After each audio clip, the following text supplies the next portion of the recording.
My name is Ben and I have always thought that our life with Amanda was perfect. We had been together for 10 years, and although there were ups and downs in our relationship, it seemed to me that we were going in the same direction, felt each other like no other. Our marriage was like that of many couples, everyday problems, daily worries, but we remained a team. Or at least that's what I thought. It all started innocently when Amanda changed jobs. She decided to get into the tourism business, to work independently, organize tours for foreigners, take them to the historical places of our state. It even made me happy. She found herself, stopped complaining about routine and boredom. I saw her energy and desire. She always said how much she likes this new activity, how she likes to introduce tourists to our places. Of course, I noticed that her trips were sometimes delayed, but I thought that was just part of her job. One day she said she was taking a group of Germans to a town several hours away. It seemed like a normal working day. But something in my mind was not giving me peace. Why did she come back so early? She was supposed to drive about 300 miles round trip, but her car only had 50 miles on it. At first I thought that there was something wrong with my calculations, because I was busy at my auto repair shop and might have missed something important. The next day I decided to check her phone, but it was locked. Amanda had never set a password before, and that surprised me. However, I decided that this did not mean anything bad. Maybe she just decided to be more careful. But this thought stayed with me. I didn't want to think of it as suspicion, but something began to itch somewhere in the back of my mind. The next day, when she left for another work trip, I decided to do one thing: check her car's mileage before she got back. I had a spare key and when she drove off I went to the garage to have a look. The car was almost new, so I remembered its numbers exactly. As soon as she came back I checked again. Again, the distance she traveled did not match her story. It was strange. My head was full of doubts. Something is wrong here. Why does her mileage not match the route again? I knew Amanda didn't lie for no reason, but this was the second time. My curiosity slowly turned to suspicion. To calm myself, I began to convince myself that all this was just my paranoid thoughts. Maybe she was just making a detour, maybe she was going to someone's place for work, or she was staying with friends. I decided to put all these doubts aside, but they had already taken root in my head. Next week, Amanda said she has a client meeting in a town an hour away from our house. I decided to act. As soon as she drove off, I went to her car and discreetly installed a little GPS app on her phone. Now I will know her exact location. And now the day has come when my suspicions will either be confirmed or disappear once and for all. I decided not to focus on it during the day, but my heart told me that something important was ahead. When she got home, I checked the app. She did not go to the city where she promised. She spent several hours on the outskirts of another town, in a hotel. I didn't know what to do. Everything that I had always believed to be our stable marriage was suddenly shaken. Something was happening behind my back, and I decided to find out the truth. But how exactly to know it? How to approach this issue without accusations and scandals? My heart was beating faster and I could feel the answers coming. The night passed without sleep. Various thoughts were swirling in my head, but most of all, what was she doing in that hotel? My imagination painted various scenarios, from the most ridiculous to the worst. I could feel the doubt eating away at me from the inside, but I tried to keep myself in my hands. After all, it wasn't proof of treason, was it? Maybe it's just an innocent encounter that doesn't mean anything. But I couldn't stop. Something inside me said, Ben, this is not just a coincidence. Something is wrong here. And, gathering my strength, I decided to act. I needed more evidence, more facts to build a picture of what was going on. I couldn't just walk up to her and ask, it would look suspicious and she would deny everything or worse, become more cautious. The next day, when Amanda said she had another client meeting, I knew it was my chance. I had to find out what was going on. I got into my car, left early and parked near the hotel she visited last time. I had plenty of time to prepare. After all, she didn't have to know that I was around. About an hour later, she drove up. I watched as her car pulled up at the hotel entrance and Amanda got out. She was wearing a business dress, but there was a different look on her that I hadn't seen before, mysterious, a little nervous, like someone going to something forbidden. I thought my heart stopped when she walked in. I waited a few minutes to make sure no one noticed me and then quietly got out of the car. Thoughts were swirling in my head, but every new minute convinced me that I was on the right path. I approached the hotel and stopped at the entrance, thinking about what to do next. Suddenly I had a thought, I could just go inside and see what name she had registered the number under. I went in front, trying to look calm. Check-in was at the counter, and luckily for me, the employee was busy with a call. I tried to get closer, but so as not to arouse suspicion. A few minutes later, another woman approached him, and I saw an opportunity. He quickly glanced at the computer screen, where among the names he saw Mrs. Emberson.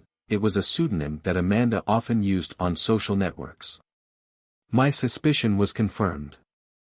I walked out of the lobby trying to stay calm. My heart was pounding so loudly I was sure everyone on the street could hear it. I got back in the car and sat there trying to sort out my feelings. What was it like? She was inside the hotel under an assumed name, but that didn't mean anyone else was there. Was it worth going further? A mixed feeling of fear and curiosity came over me. If she was really cheating, I had to find out. And at the same time, I was afraid of the truth that I might discover. But returning to the previous state was no longer possible, the door of suspicion was open, and I could no longer close it. Time passed and I decided to move on. My mind was on edge, should I just go home and forget all this, pretend nothing happened, or find out what was really going on? And then I saw another car drive up to the hotel. A man came out, tall, with an athletic build, neat, and it seems that he looked too confident. He didn't even look around when he entered the hotel. I suddenly realized that I had to act quickly. If this man had gone to see Amanda, I couldn't wait and do nothing. The picture in my mind was that she was planning this meeting with someone behind my back, using an alias and hiding. I felt suspicions mingle with jealousy and fear. I decided to act. Quickly returning to the lobby, I asked the clerk if I could leave a note for Mrs. Emberson, but under a different name. I used a name she definitely wouldn't recognize, I knew she wouldn't resist opening it. In the note I wrote only one thing, I know you are not alone here. We will talk about this at home. After leaving a note, I left the hotel. Whatever she was planning, she now knew that her secret was out.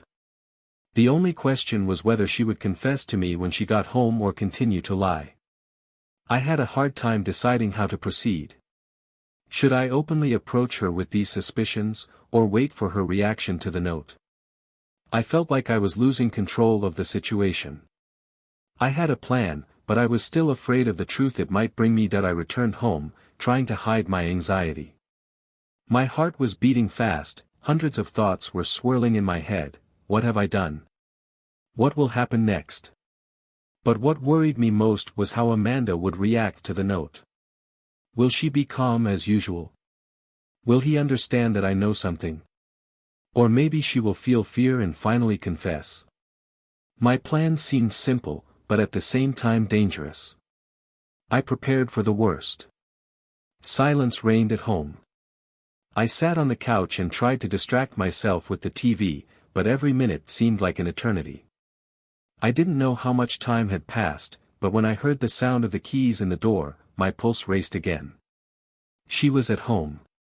Amanda entered the living room, smiling as always. She was wearing the same dress I had seen in the morning and she looked as if everything was fine. She had no idea that I suspected anything. "Hello, love," she said as if nothing had happened and came up to kiss me on the cheek. I fell silent for a second so as not to give away my emotions. I needed to be careful. "How was your day?" I asked, trying to sound normal. "Oh, it's great. The customers were nice and we had a good time," she replied, relaxing on the couch next to me. Her voice sounded so confident that I began to doubt my suspicion. Or maybe I'm really exaggerating. Maybe nothing is happening, and this whole story is just a figment of my imagination. "And what about the hotel?" I asked suddenly, as if unintentionally. Amanda looked up sharply and held her breath for a second. I noticed her hands tighten slightly. "A hotel?" she asked, trying to look innocent, but I saw that nervous movement. "Yeah, I meant you left a note about meeting someone at the hotel." I decided to take a risk and remember my trap. Confusion appeared on her face for a moment, but she quickly regained her composure. "Oh, it's just part of the job. There were a few customers who were delayed and I needed to leave a message for them at the front desk," she explained with mock ease. Her answer sounded believable, but I already had the feeling that it was all a lie. "Understood," I answered briefly, trying not to give away my emotions. But with this short answer I did not give her the opportunity to think that I bought into her explanation. A pause hung in the air, the tension grew. All night I ran over her reaction in my head. On the one hand, she looked calm, on the other, this moment of nervousness was too noticeable. My sense of suspicion was growing again. The feeling of something happening behind my back was almost unbearable. The next day I decided to proceed more cautiously. I couldn't just sit there and wait for her to say or do something again. I needed proof, but not one that could be easily disproved. I thought about her phone, it was the best source of information. If she's playing a double game, there's definitely something I can find. But how to get to her phone? She's been very careful lately, always leaving her phone nearby, even charging it by her bed at night. I couldn't just take it without arousing suspicion. But I knew that everyone has weak points. That evening we decided to watch a movie together.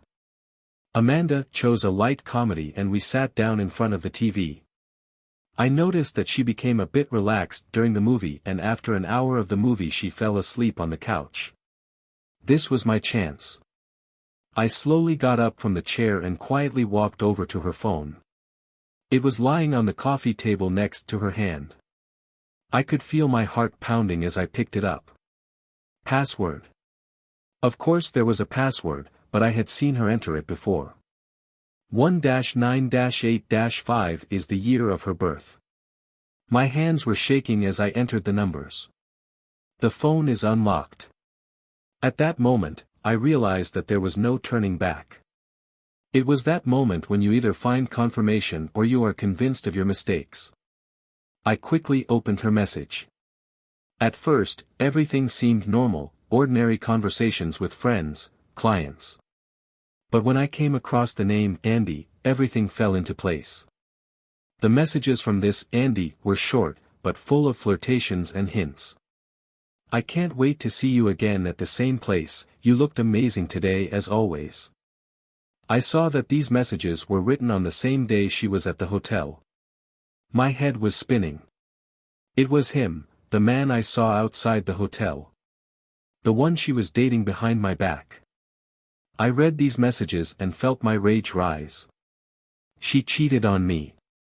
And it was no longer just a suspicion. It was a fact.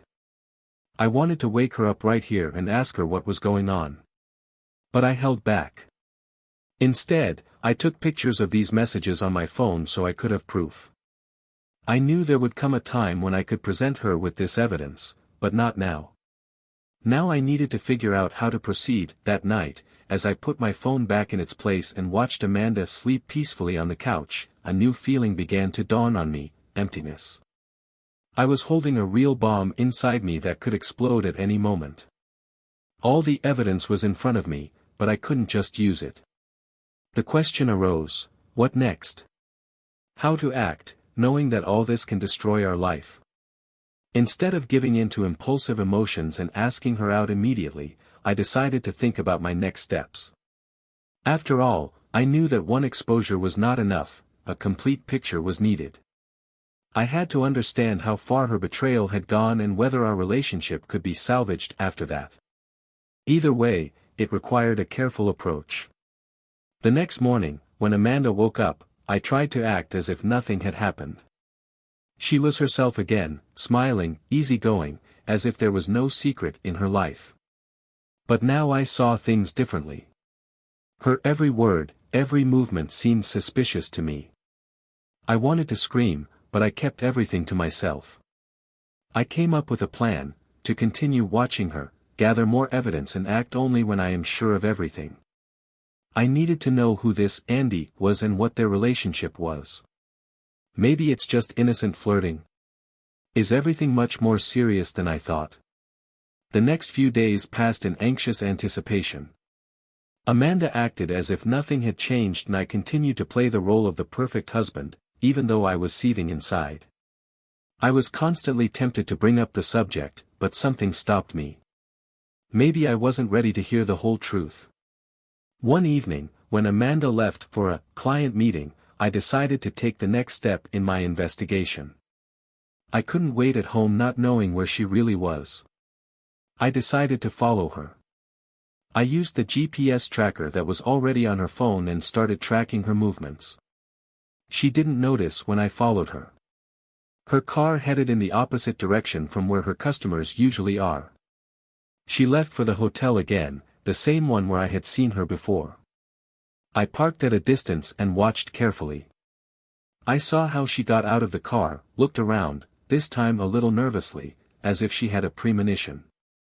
She went inside and a few minutes later I saw a man approach the hotel. He was the same man I had seen earlier. Andy, flashed through my head. I sat in the car, feeling the tension rise. They were inside together. What should I do now? Go there, confront them and demand an explanation? I imagined how it would happen, but I understood that such a step would not solve my problems. She could refuse to admit everything, and I would be left without evidence. No, I should have been more careful. So I decided to go with another option. There was a small cafe bar next to the hotel with a nice view of the entrance.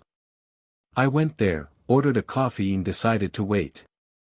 I knew that sooner or later they would come out and then I would see them together. This was the best opportunity to confirm my suspicions. 2 hours later, I saw the hotel door open. Andy came out first. He looked around, adjusted the collar of his coat and headed for his car. I watched his every move carefully. He took his time, like a man who feels no threat. After a few minutes, Amanda followed him. She looked a little different than before, her hair was a little disheveled, and her expression suggested more than just work. She didn't notice me as she walked to her car. I saw her turn on Andy a few times and at that point I had no more doubts. They were together. It was a harsh realization, and I felt a wave of rage rise in my chest. My suspicion was confirmed. All those days and nights of hoping that I was wrong vanished before my eyes. My wife was dating another man.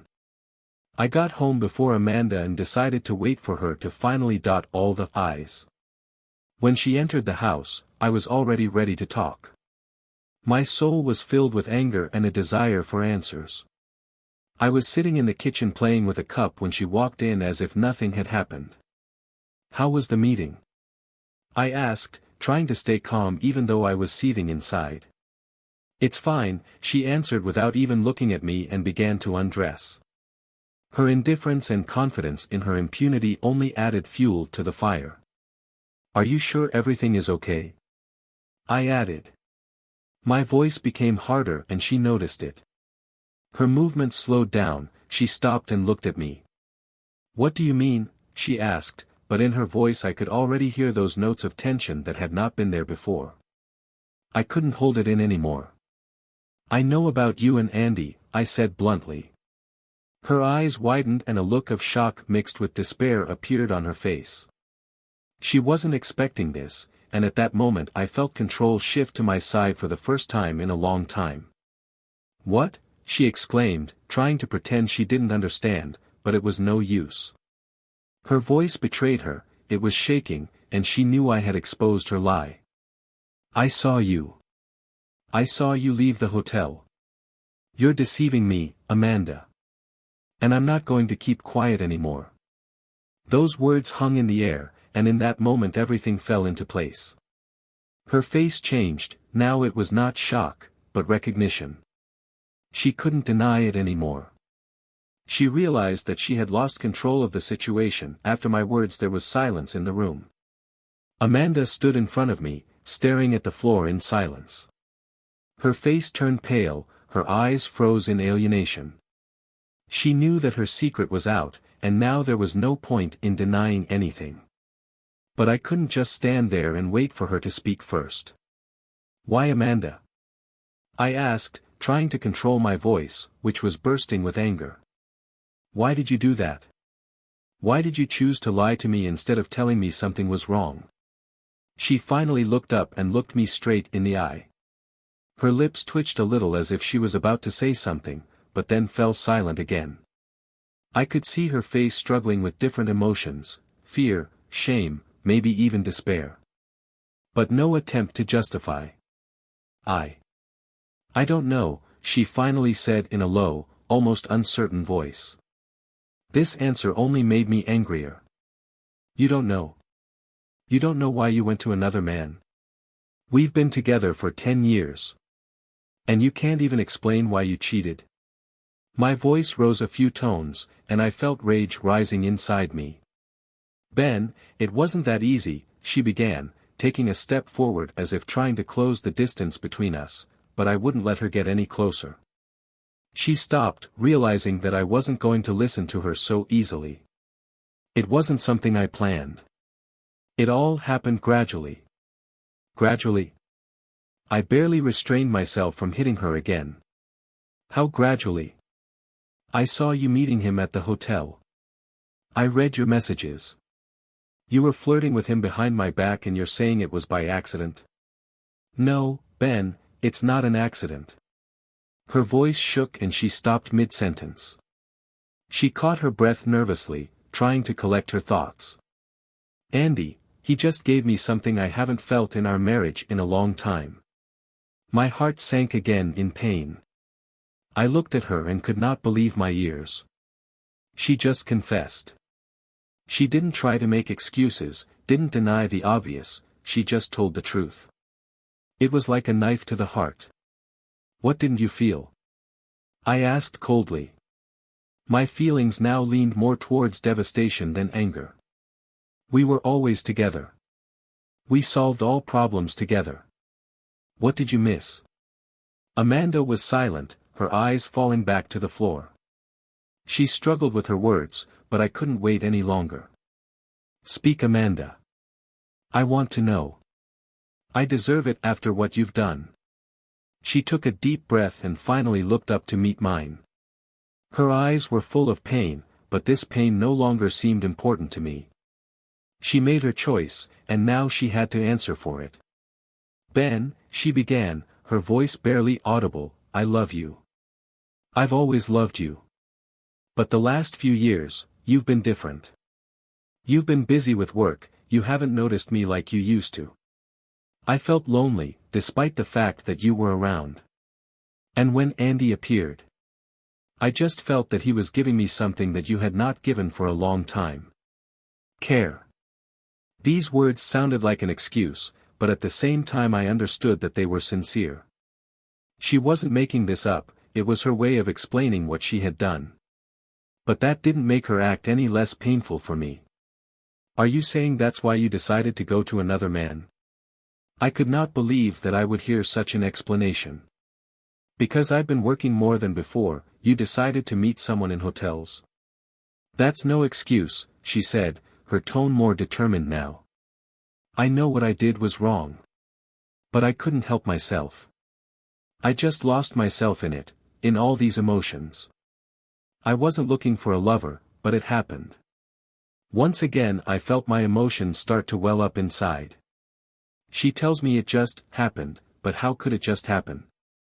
She made a conscious decision every time she went to this Andy. She chose betrayal. And now what? I asked, trying to understand what was going through her mind. Are you saying it was a mistake, that you want to make it right? Amanda paused for a moment, as if weighing her words. I could see her struggling with her feelings, but her answer was already obvious. I don't know, she said quietly. Her words were like the final blow. She didn't know if she wanted to stay with me or if she wanted to continue this relationship with Andy.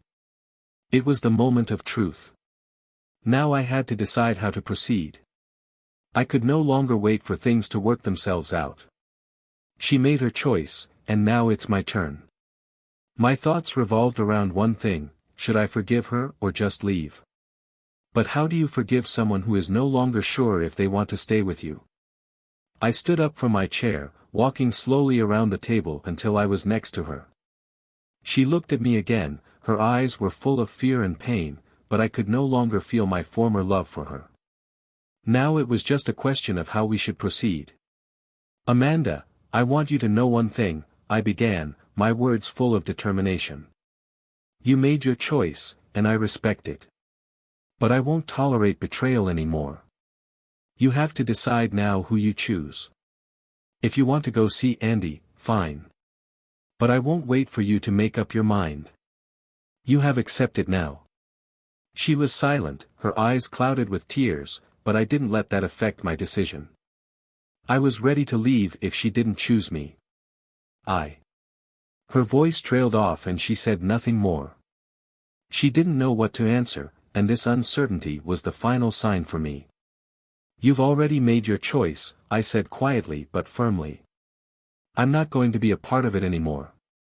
And I left the room, leaving her alone, with her unresolved thoughts and feelings. My decision has already been made. I could no longer be with a person who does not know what he wants. As I left the room, the door closed quietly behind me, but the echo of our conversation still echoed in my ears. I felt devastated, as if everything we had built together over 10 years was suddenly gone. Every detail, every memory of our life together now seemed distant and foreign to me. I went down to the first floor and sat in a chair, trying to collect my thoughts. What now? How do you go on living when the person you loved is no longer who you knew him to be? These questions raced through my head as I tried to figure out what to do next. Amanda remained upstairs in our bedroom, silent. I knew she was crying. She always cried quietly when she was in pain, and that only added to my pain because I still loved her. But at the same time, I could not forgive. I couldn't just go back and forget everything I learned. The next few days passed in a blur. We hardly spoke, we lived under the same roof, but as if in different worlds. She tried to talk to me, but I was too broken to maintain any conversation. It seemed to me that our relationship was on the edge of an abyss, and any wrong step would lead to its final destruction. One evening I decided to go for a walk to relax and take my mind off things. The city quietly lived its life, people walked the streets, cars drove by, but I could not find any peace in it. Images of our past with Amanda, her smiles, our trips together, our conversations in the kitchen while preparing dinner, kept running through my head. All these memories were now tinged with bitterness. I decided to do something I hadn't done before, meet Andy. I didn't know what would come of it, but I needed to understand who I was dealing with. Maybe this will give me the answers I've been looking for. I knew where he worked because Amanda had mentioned it several times, not knowing that her innocent words might one day backfire on her. The next day, when Amanda went to work, I took the day off and went to Andy's office. His company was located in the center of the city, a large modern building with glass walls. I felt like a spy in my own life, watching his every move. But this was my reality and I had to deal with it. I went to a coffee shop near the office and ordered a coffee. It was a place where company employees often spent their lunch breaks, so I was hoping he would show up. An hour later I saw him. Andy came out of the building with his colleague and they sat down at the table directly across from me. He looked the same as when I saw him outside the hotel. Tall, fit, with the same self-assured look that annoyed me. This was the man who stole my life, but at the same time, I couldn't understand how he became a part of Amanda's life. What did she find in it? How is he better than me? I decided to act. Getting up from my seat, I walked over to their table. Andy looked up to see me, a look of surprise crossed his face for a moment, but he quickly returned his usual smile. His colleague paid no attention and continued to drink his coffee. Andy, right? I began, trying to look calm, although everything was raging inside me. Yes, it's me. How can I help? His voice was confident, even a little condescending, and it annoyed me even more. My name is Ben. I'm Amanda's husband.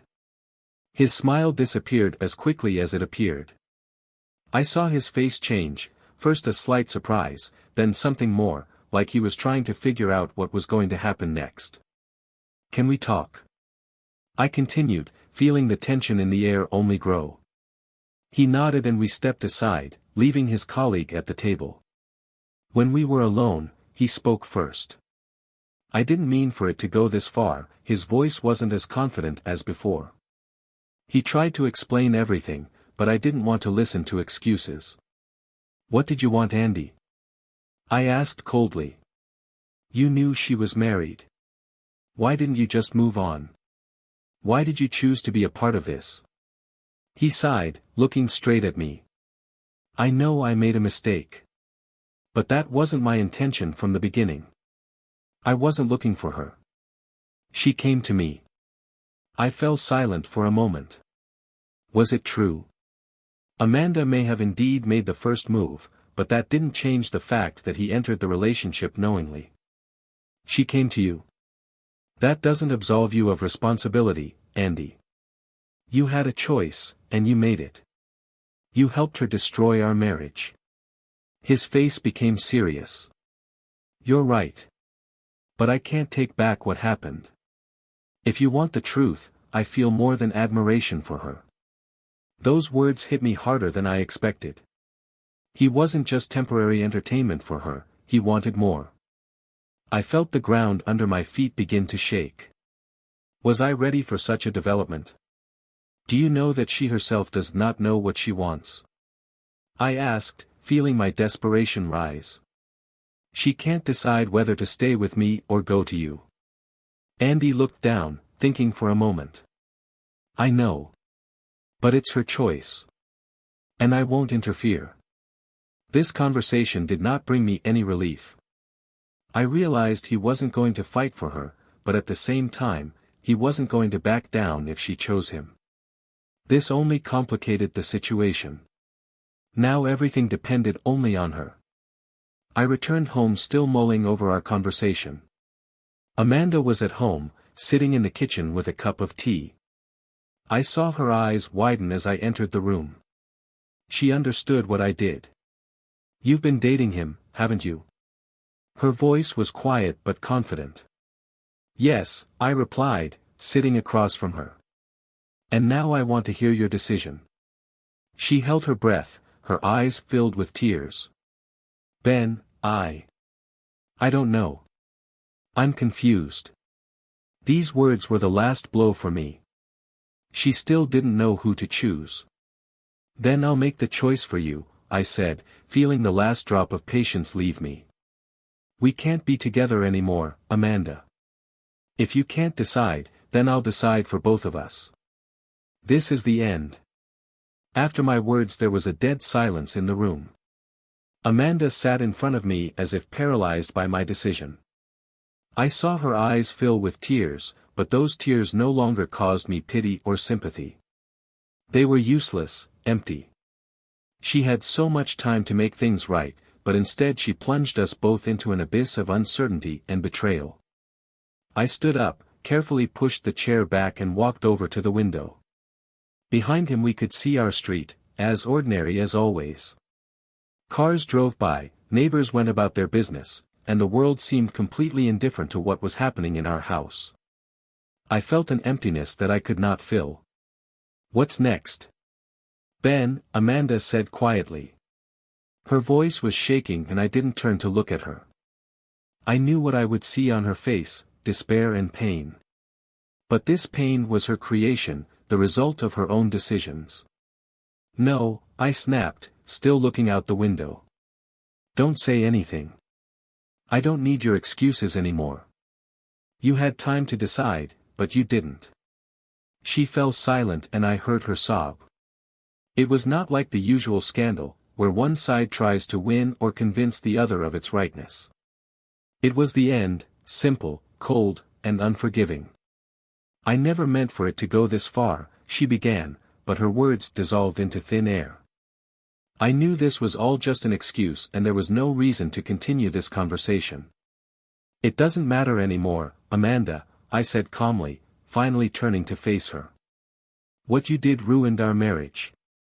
I can't trust you anymore. And without trust, there's nothing. I could feel her trying to find the words that would make a difference, but the words just didn't exist. She was silent again, only bowing her head, looking at her hands. What's next? She asked quietly. I understood what the question meant. She didn't know what her life would look like after we went our separate ways. But I didn't know that either. I was confused, even though my decision was final. You can stay here for a while, I said, trying to stay calm. I'll find another place for now. But this isn't our home anymore. Those words sounded cold, and even I felt how hard it was to say them. But I knew it was necessary. We could no longer live together as if nothing had happened. It would only be an illusion that would disintegrate over time. Amanda started crying again, tears running down her cheeks, but I couldn't feel sorry for her anymore. I had been trying to keep everything under control for too long, but now it was over. The next morning I started looking for a new place to live. Every step, every view of the apartments seemed unreal to me. I still couldn't believe that our life was falling apart so quickly and irreversibly. Amanda and I had been together for 10 years, and during that time we had built a home together, shared plans, but all of that disappeared because of her choices. A few days later, I found a small apartment on the outskirts of the city. It wasn't what I envisioned as a fresh start, but it was the only thing I could afford emotionally at the time.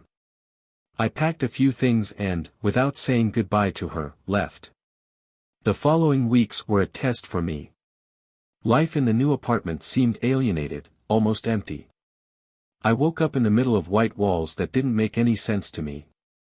I went to work, came home, but it was all mechanical, like in a dream. I checked my phone from time to time, waiting for a message from Amanda, but it never came. We didn't speak after I left, and that silence was harder than any words. She must have been confused as well, not knowing how to proceed. But that wasn't my problem anymore. A few months passed and I slowly started to come back to myself. My work in the office became an outlet for me. She distracted me from constant thoughts about the past. Communicating with colleagues and immersing myself in work projects became my therapy. I started playing sports, which helped relieve the stress accumulated during this time. One evening, after returning home after a long day at work, I heard the phone ring. It was a message from Amanda. I paused for a moment, staring at the screen. An old feeling awoke in my heart, a painful curiosity. I unlocked my phone and read. Ben, I'm sorry for everything that happened. I'd like to talk. Maybe we can find a way to make it right. I still love you. Those words hurt me more than I could have imagined. I was ready for her to try to re-enter my life, but I didn't know how to react. I sat on the couch staring at this short message and couldn't decide if I wanted to respond. It was several hours before I finally wrote back, it doesn't matter anymore. We can't get back what we lost anymore. I sent the message and put the phone on the table. It was the right decision. I realized that our past is in the past and now I have to move on without her. The following weeks passed at a normal pace, but I could feel myself gradually regaining control of my life. I began to feel my heart becoming free again. We didn't talk anymore, and that silence became a symbol of a new beginning for me. One day, on my way home, I ran into an old friend, Laura, with whom we used to work together. We talked and she invited me for coffee. It was a small meeting, but I felt like, for the first time in a long time, someone was interested in me. Laura was friendly, genuine, and we laughed about our memories together. I realized that life goes on. And although Amanda left a deep scar on my heart, I was no longer her hostage. It's been a few months since I decided to end our relationship with Amanda. My life slowly began to take on a new meaning, although it did not happen instantly. Every day was like a small step forward, and although sometimes it seemed that I was slipping in place, I understood that changes are happening. The meeting with Laura turned out to be an important moment. She was for me what I had not had for so long: simple, sincere communication, without pressure, without the need to explain or justify myself. After that coffee, we started seeing each other from time to time. At first, it was just friendly gatherings, conversations about work, shared memories from the past. But gradually I began to feel that our communication was becoming something more. Laura was the ray of light I needed so much during this difficult time. She did not try to change me or persuade me to do anything. She was just a pleasure to be around, and it gave me the opportunity to regain my faith in being with someone and feeling needed. One evening we met again in the same coffee shop where we talked for the first time after all these events. Laura looked calm, with a slight smile on her face that always brought a warm feeling. We talked about everything in the world, but suddenly our conversation became deeper. She looked into my eyes and quietly asked, "Ben, have you completely forgotten about Amanda yet?" I thought for a moment. That question brought back a wave of memories, but now they weren't as painful as before. I no longer felt the betrayal that had haunted me for months. I finally realized that I had forgiven. Not her, but myself for allowing her to destroy our relationship. "I don't think about her like I used to," I answered sincerely. It took me a while to realize that our life has long ceased to be what it was in the beginning. But now I feel free. Laura nodded, smiling. "That's good. I'm happy for you, Ben." We sat in silence for a few more minutes, enjoying the atmosphere of the coffee shop, when Laura suddenly added, "I always thought you deserved more than what happened to you." These words touched me. I looked at her, and for the first time in a long time I felt like I was opening up to someone again. Laura didn't know all the details of my past, but she saw me as I was now. And that was important. We spent that evening together, walking along the promenade, talking about everything and nothing. It was easy, natural. There was no pressure on us, and I felt like I could start something new again. Maybe I wasn't ready for a serious relationship, but for the first time in a long time, I stopped thinking about the past. The days went on, and I gradually settled into my new life. Work took me back, but it was no longer a distraction from the pain. It was now part of my daily rhythm that kept me moving forward. I felt how I began to take everything more lightly, and the wounds of the past gradually healed. One evening when I came home from work, I found a small envelope on the doorstep of our old house. It was a letter from Amanda. Her handwriting was recognizable, and I stared at it for a few seconds. I didn't know if I should open this letter. After all, I no longer needed explanations, and our shared past no longer had power over me. However, I decided to read it. "Ben, I'm writing you this letter because I know there's no point in talking anymore. I've thought a lot about what happened and what we lost. You were right to leave. I made a choice and he was wrong. I realized it too late, but now I'm ready to accept the consequences. I hope you'll find your happiness and forgive me for losing you. I wish it was different, but I know it's in the past. You won't return. Amanda." I closed the letter and thought for a moment. That was her last word. But now I no longer felt the need to answer her. I felt peace in my heart. That letter no longer had any power over me. It was just a reminder of how I had come through the darkest moments of my life and come out into the light. Months passed and my life became more and more full. I continued to see Laura, although we did not rush the event. We enjoyed the moments together, and that was the most important thing. I realized that life is not a constant pursuit of an ideal, but joy in simple things. I no longer thought about what I could achieve with Amanda, because now I knew that I would find my happiness in something new. One day I found myself back in the same spot where I had watched Amanda and Andy as they left the hotel. I stopped for a moment, looked at the place again, but now everything looked different.